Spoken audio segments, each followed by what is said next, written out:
Frau Mann und ich, wir haben gerade... Entschuldigung, ich hätte anklopfen sollen. Oh, verdammt. Siehst du, wir schaffen es auch allein, dass bald das ganze Schloss über uns Bescheid weiß. Ich fühle mich wie mit 14. Sie wird's Ansgar sagen. Bist du sicher? Und sobald er es weiß, wird er dir das Leben zur Hölle machen. Jetzt mach mal langsam. Weil die Chefin zu küssen, ist doch kein Vergehen und dafür wird er mich nicht kündigen. Darum geht's ihm auch nicht. Er wird dich schikanieren, um mir eins auszuwischen. Das soll er ruhig versuchen. Ich habe ein breites Kreuz und solange du hinter mir stehst... Auf jeden Fall. Läuft alles wie im Schnürchen. Deine Todeserklärung wurde gerichtlich aufgehoben, du bekommst neue Identitätspapiere. Und schon wird auf wundersame Weise aus meiner geächteten Tante Maria meine geliebte Mutter Francesca von Lahnstein. Auferstanden und rechtmäßige Erbin des Lahnstein-Imperiums. Um es dir dann überschreiben zu können. Ja, zumindest würde ich dir das raten, wenn du keinen Ärger willst. Und dann würde ich zu gern Carlas dummes Gesicht sehen. Und ich krieg vielleicht mal die 1,5 Millionen zurück, die ich dir freundlicherweise geliehen habe. Wie wär's denn, wenn du einen Aushang machst, Tanja? Was denn? Bleib doch in der Familie. Beinahe jedenfalls. Weißt du, Ansgar ist in geschäftlichen Dingen manchmal ein bisschen unbeholfen. So, jetzt reicht's aber. Schwesterchen, was kann ich denn für dich tun? Nichts. Ich muss mit dir sprechen, allein. Carla, wir sind gerade mitten in einer Besprechung. Es passt im Moment wirklich schlecht. Gut, dann reden wir später. Das klingt ja fast so, als hättest du ein dringendes Anliegen.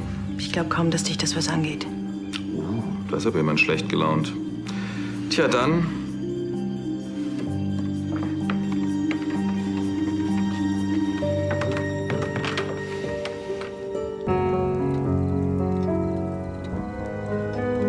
Carla?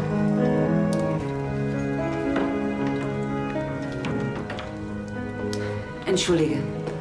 Du hast sicher den ganzen Nachmittag darauf gewartet, dass ich endlich Zeit für dich habe. Ansgar und Tanja hatten bestimmt wichtige Dinge mit dir zu besprechen. Ich kann mir schon denken, was du mich fragen wolltest.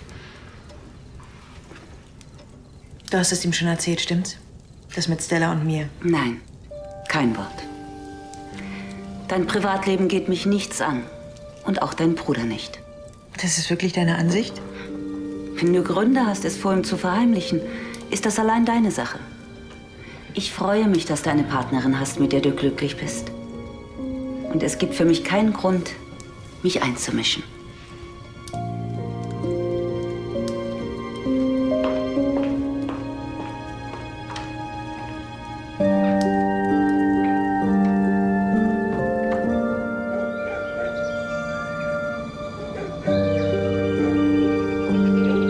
Kostenvoranschlag für die Aufarbeitung des Stücks.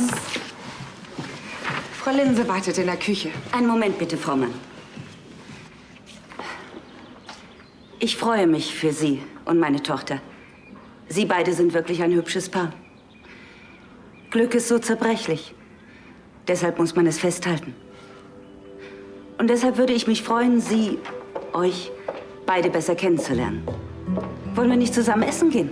Ja, warum nicht? Gerne. Schön. Vielleicht nachher, in Ihrer Pause?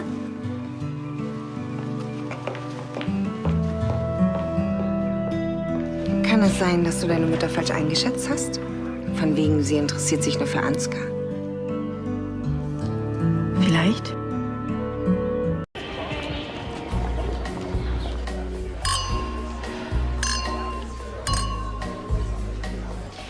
Woher eigentlich dieser plötzliche Sinneswandel? Scusa? Du hast dich doch nie besonders für mich interessiert.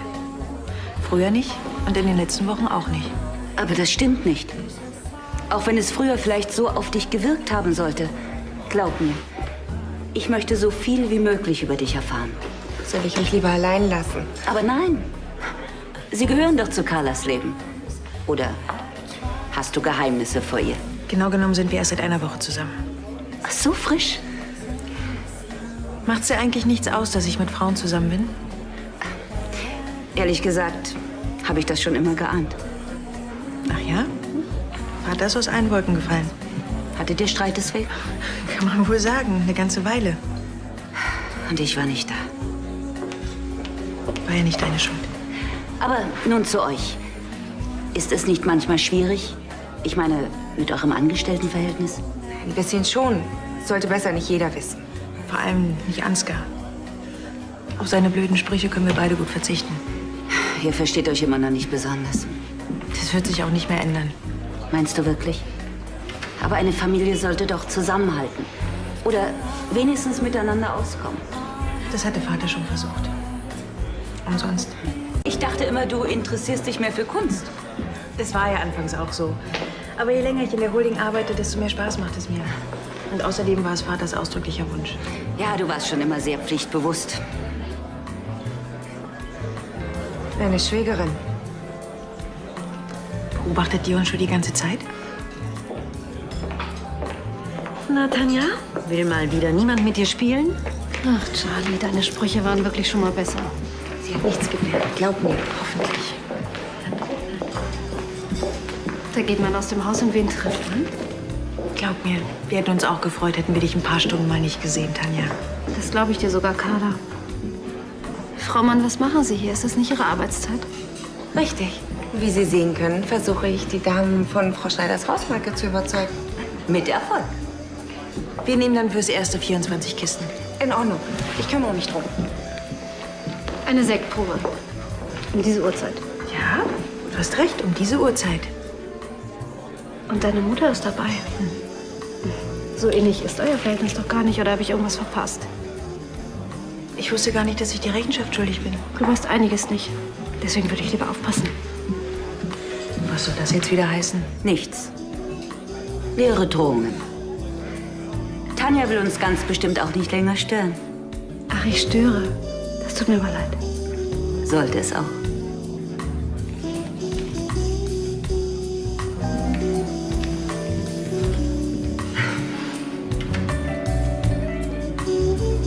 Das war schön heute Mittag.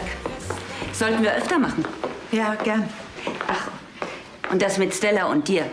Mach dir bitte keine Sorgen. Ich erzähle Ansgar ganz bestimmt nichts. Das bleibt unter uns. Danke. Es ist wirklich das Beste, wenn wir diskret bleiben. Ja, Wenn Tanja nicht schon was ahnt. das glaube ich nicht. Sie hat Stellas Ausrede mit der Sektprobe doch geglaubt. Bei Tanja weiß man nie. Ich mache mir wirklich Sorgen. Was können Sie dir denn schon tun? Es geht nicht um mich, es geht um Stella. Wenn die beiden von unserer Beziehung erfahren, dann machen sie ihr das Leben zur Hölle. Tantchen, Carla und die Verwalterin? In der Tat, eine seltsame Koalition. Ich wette, die planen was gegen uns. Ach, Tanja, du bist paranoid. Wir haben doch hier die Zügel in der Hand. Warum hat Carla dann so geguckt, als hätte ich sie beim Bonbonklauen erwischt? Sie will sich bei ihrer Mutter einschleimen. Das ist doch normal. Nein, da steckt mehr dahinter. Wieso sonst diese Verwalterin? Die brauchen eine Handlangerin. Ja, da kannst du allerdings recht haben. Warum grinst denn jetzt so blöd? Ich habe mir eben vorgestellt, wo ihre Hand hinlangt. Du meinst? Das ist doch klar. Das Erste, was mir an der aufgefallen ist, normalerweise reagieren Frauen anders auf mich. Carla und die Verwalterin. Tja, mein Schwesterchen hatte schon immer einen Hang zum einfachen Volk. Zwischen Ansgar und dir ist viel Porzellan zerschlagen worden. Bitte? Er hat mich ins Gefängnis gebracht. Ja, das konnte er mir auch nicht wirklich erklären. Warum hältst du zu ihm? Er ist mein Sohn, wie du meine Tochter bist. Ich versuche, euch beide zu verstehen. Und Tanja? Was hältst du von Tanja? Ich dachte, das sei vorhin deutlich geworden. Wenn es so gemeint war. Ich glaube, viele der Dummheiten, die Ansgar macht, gehen auf ihr Konto. Da unterschätzt du deinen Sohn aber gewaltig. Er ist krankhaft ehrgeizig. Er will der Boss sein und ich stehe ihm im Weg. Hab ein bisschen Geduld. Ich brauche Zeit, um mir einen Überblick zu verschaffen. Vielleicht finden wir eine Lösung, mit der ihr beide leben könnt. Sex mit der Untergebenen. Daraus lässt sich was machen. Ja, ich finde auch, es wird Zeit für eine Lektion. Carla und mein Tantchen verstehen sich einfach zu gut. Gefällt mir nicht. Und? Hast du wieder eine gute Idee? Carla und ich gleichberechtigte Partner. Sag mal, soll das ein Witz sein? Ihr könnt es doch zumindest versuchen. Für eine Weile. Die Firma wirft genug Arbeit ab. Na sicher. Dann bilden wir doch gleich so ein nettes Triumvirat. Ich, Carla und ihre neue Flamme. Wie bitte? Na, die beiden haben dir doch diesen Schwachsinn von wegen gleichberechtigte Partner eingeredet. Ich versuche nur, eine Lösung zu finden. Und genau da hast du was grundsätzlich falsch verstanden. Du bist nicht unsere Mutter, du spielst sie nur. Und das bedeutet, du tust, was ich dir sage. Aber wenn mich die anderen für ihre Mutter halten sollen, muss ich mich auch wie eine benehmen. Das ist schon richtig. Aber alles hat seine Grenzen. Es ist doch auch in deinem Interesse, wenn Carla mir vertraut. Und wer weiß, vielleicht stellt sie sonst Nachforschungen an. Eigentlich hast du ja gar nicht so unrecht. Heißt das, du gehst auf meinen Vorschlag ein? Natürlich, Mutter.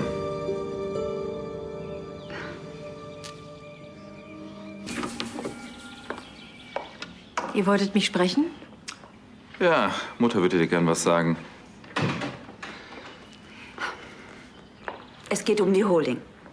Nun, Ansgar und ich hatten eine ausführliche Unterredung und haben uns endlich geeinigt. Es wird morgen eine Pressekonferenz geben. Ab dann ist Mutter wieder offiziell das Oberhaupt der Familie. Morgen schon.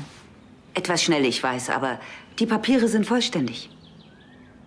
Und was bedeutet das für die Firma? Nun, zunächst einmal... Mutter, darf ich?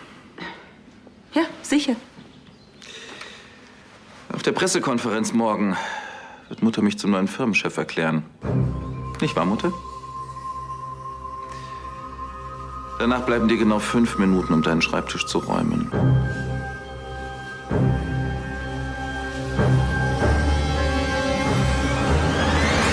Warte, Carla, das war anders abgesprochen. Ansgar hat da was falsch verstanden. Bitte, ich weiß gar nicht, was du meinst, Mutter. Ist das wieder einer deiner widerlichen Tricks? Mutter, du warst es doch, die mich gebeten hat, wieder die Leitung der Firma zu übernehmen. Weil du nur mir zutraust, sie aus dem Gröbsten herauszuführen. Aber das habe ich nie gesagt. Ich dachte, es geht dir nur um das Wohl der Familie. Carla, das tut es doch auch. Du hast mich belogen. Das ist nicht wahr. Wie konnte ich dir nur glauben? Carla, alles, was ich gesagt habe, habe ich genau so gemeint. Schluss jetzt! Mir reicht, was ich gehört habe. Aber lass dir doch erklären, dass ich doch... Vor mir die liebende Mutter spielen und hintenrum seine Machtübernahme vorbereiten? Herzlichen Glückwunsch! Warte! Tja, ich fürchte, euer inniges Mutter-Tochter-Verhältnis war wohl nur von kurzer Dauer.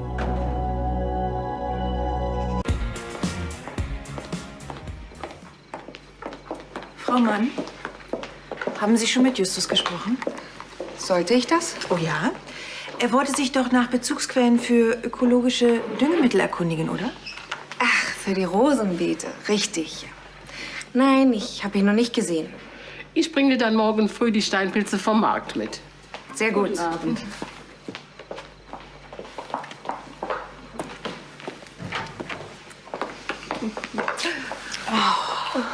Das habe ich so vermisst.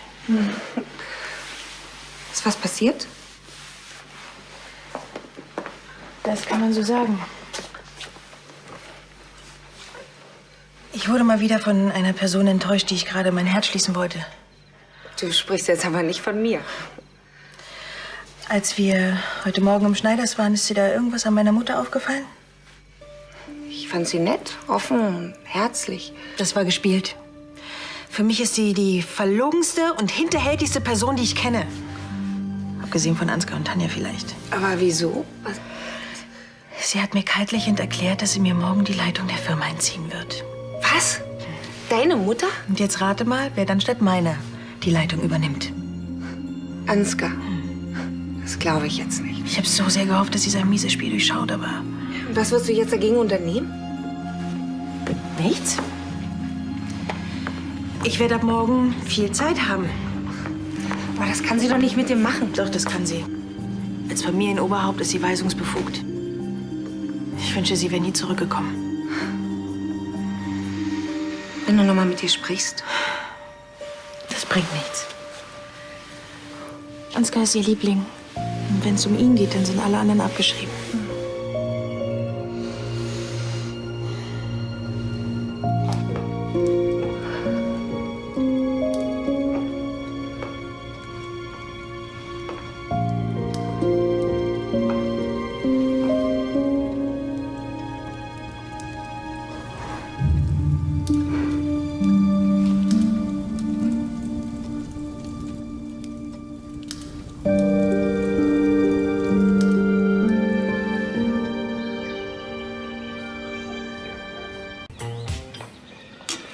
wüsste, Rebecca macht süchtig. Die dreht lieber ein paar Runden im Park, als sich mit Zombies am Buffet zu treffen. Statt rumzustänkern, finde ich, sollten wir lieber die Differenzen der Familie beilegen. So, Stänkern war doch immer deine Spezialität. Meinst du, wie deine das absondern überflüssige Kommentare? Autsch. Das hat aber gesessen.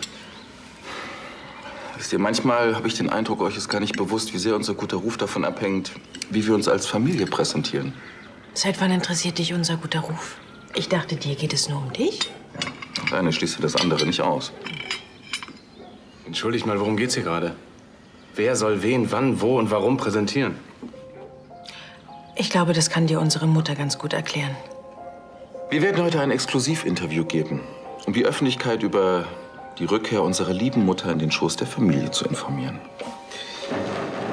Ich hatte zugegebenermaßen zunächst an eine Pressekonferenz gedacht, aber ich habe den Eindruck, so ein Interview gibt dem Ganzen eine persönlichere und sympathischere Note. Und wieso hast du es nicht für nötig gehalten, das mit uns abzusprechen? Warum? Es wird doch wohl niemand was von euch dagegen haben. Oh, doch. Ich denke nämlich, dass Mutters Rückkehr unsere Privatangelegenheit ist. Mir fällt kein Grund ein, warum wir das an die große Glocke hängen sollten.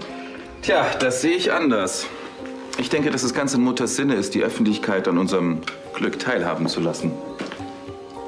Nicht wahr, Mutter?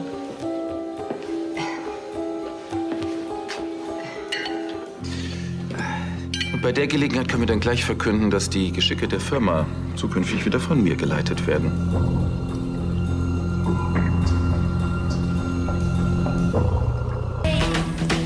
Read my lips, 'cause all they say is kiss, kiss, kiss, kiss, kiss.